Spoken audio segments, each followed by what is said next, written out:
So I want to talk about supply and demand. You know, I grew up as a hustler. Like, I had to make a way out of no way. That's what it means to be a hustler, to make something out of nothing. So we resourceful. We find the demand and then we fill it with whatever we could supply.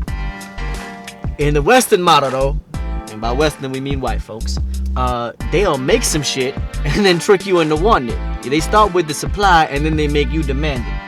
So we end up wanting a whole lot of things that we may not necessarily even need. Like, who need a phone that take your fingerprint? Like a phone to take your fingerprint, just think about that. Back in the day, if you'd have told somebody that, we'd have been like, hell no, that sound like the police. And it is the police. You excited about a phone that take your print, that profile your face, that scan your face to the point where when you take a picture, it asks you, do you want to send it to such and such, because they know the face and they know the contact and they be like, we know where he at right now, we got his location tagged. You comfortable with that? Not just comfortable, we want it. Why do we want that?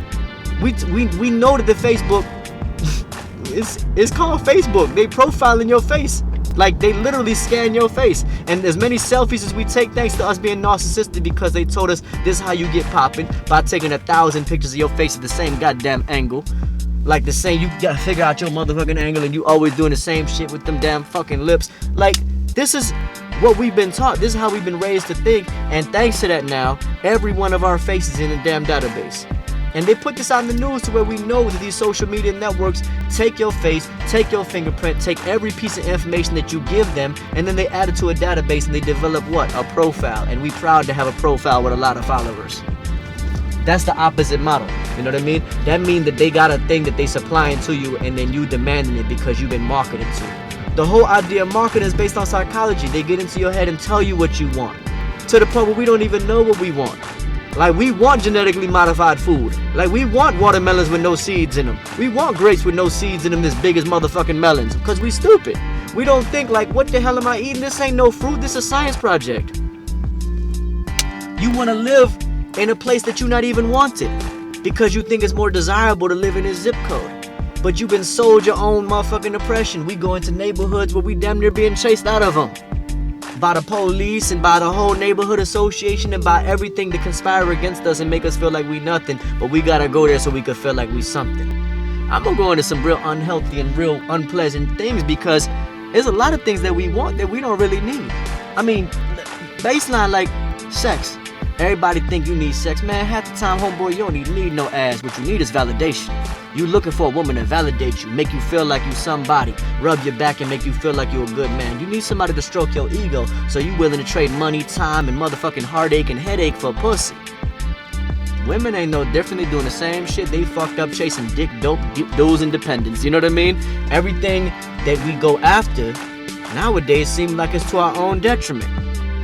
So part of what I teach is the opposite of that. How do we find the solutions? How do we get out of that? How do we start thinking about what you really need? In my culture, we got something called the 12 jewels. The 12 jewels of knowledge, wisdom, understanding, freedom, justice, and equality, food, clothing, and shelter, love, peace, and happiness. You get to happiness at the end of all that. And sometimes you gotta get all that and then lose all that to really appreciate real happiness. But happiness is one of them things that's pure. Real happiness is pure. Real happiness is when you're happy with your motherfucking self, with your life, with your babies, with the things that are happening within your household, and the you that you're becoming versus the you that you was yesterday. That should be your standard. Most of our unhappiness come from comparing ourselves with others and observing other people and looking at their highlight reel and thinking that we should compare that with our cutting room floor. No. You're not supposed to compare yourself with the story somebody else telling. Don't you know that people put representatives online? That ain't even really the real them. You don't know what a real person is until you actually spend a few years around them in real life. So when you get so caught up in the stories that people create and then you start trying to keep up with the Joneses because of appearances, you really lost the game already, because that ain't even how the game is supposed to be played. Think about it. How you gonna want to keep up with the Joneses? Do you want to be a Jones? I don't want to be no motherfucking Jones. Ain't no Jones in my DNA. And if there is a Jones in my bloodline, he was a motherfucking rapist. So you got to start choosing your standards differently. What do you want for yourself? Do you want to have good relationships with your babies? You got to choose different standards, man. Your babies don't care if you got Jordans on. Your babies don't care if you barefoot, man. Your babies just care that when you see them, that you could throw them in the air and smile and laugh and hug them and hold them and they feel that warmth. That's your standard.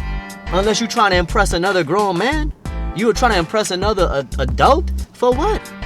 For what? So we had to start reevaluating what matters to us, man. This is nice. I like driving through areas like this. I like having a whip like this. This is cool. I know that if I crash, I'ma live. That's nice. I know that if I'm swerving and hydroplaning, I'ma live. German engineering is real helpful for that. Thank you, Germans. But fuck y'all Germans too. I don't care about this like that. This shit could fucking crash and burn tomorrow. Long as I got me, long as I got my babies, I'm straight. I don't need no jewelry. I'll wear wood. You know? Because I'm back to the basic values. I'm back to nature. I'm back to what really matters. Even if I got things that help me get from point A to point B, trust me, my mind is what matters. And you have to keep your motherfucking eyes on the prize. What's your goal? Your goal is for your babies to be happy, healthy, and to live fulfilling lives where they get to live out their full potential. Nothing else matters. And if anything else mattered to you, you got to reevaluate it. You might be worried about the wrong things. You know, when I wrote How to Hustle and Win, people thought I was just teaching them how to get money. Nah, I lured a few people in with the idea of getting money. But real self-development is not just about building a business. Some of us ain't even ready to have a business yet because we want a business for the wrong reasons. We want to be famous for the wrong reasons. We want to be powerful for the wrong reasons. We want to have people that worship us and look up to us and want to be like us because we was like that, desirous and envious of other people's positions. And really you're desirous and envious of other people's problems because you don't even know what they're going through, but you will find out when you get there. Since I've been there, since I've had it all and lost it all, I've learned what really matters. And I'm glad I was able to put that in the first book we put out. Because in How to Hustle and Win, we show people that the real thing that you got to change is what? Yourself. Once you change yourself, the whole game around you changes as a reflection of you because you become a person of influence. That's real power. And you can change society just by changing what's around you. That's the ultimate building block of change. Change you, change the people around you, change your family, change your community, and change the world. Simple as that. And you'll start seeing it changing once you start changing.